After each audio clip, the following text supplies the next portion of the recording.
تفاعل التونسي منذر الكبير مدرب فريق الرجاء الرياضي لكرة القدم المقال من منصبه خلال الساعات القليلة الماضية مع البلاغ الذي نشره الفريق الأخضر حول أسباب إقالته من منصبه، مؤكداً أن هناك تزييفاً للحقائق.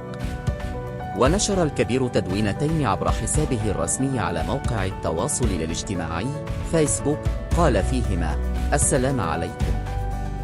بلاغ أول بتاريخ يوم 29 مايو يعلن من خلاله المكتب المديري استفادة من فترة راحة استناداً لنتائج الفحوصات والتقارير الطبية وتعيين السيد خالد الملهي المدرب المساعد الإشراف على التدريبات إلى حين استئنافي النشاط. وأوضح المدرب ذاته: بلاغ فيه تمنيات لي بالشفاء العاجل ومدعم بتصريحات رأي جديد يؤكد أمام اللاعبين وبقية الإطار الفني كيفما تعرف المدرب عن وعكة صحية ولن يكون معنا هذا الأسبوع.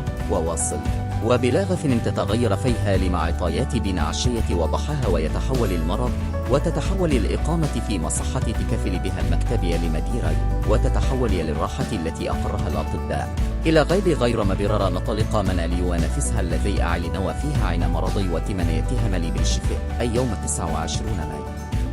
وتابع الكبير: تعهدت لا أسيء لناد أحتفظ له ولجماهيره بكل الاحترام والتقدير، لكن أمر فاق حده، من أرادوا الإساءة لي فإنما يسيئون لأنفسهم وإلى صورة الرجاء في الداخل والخارج.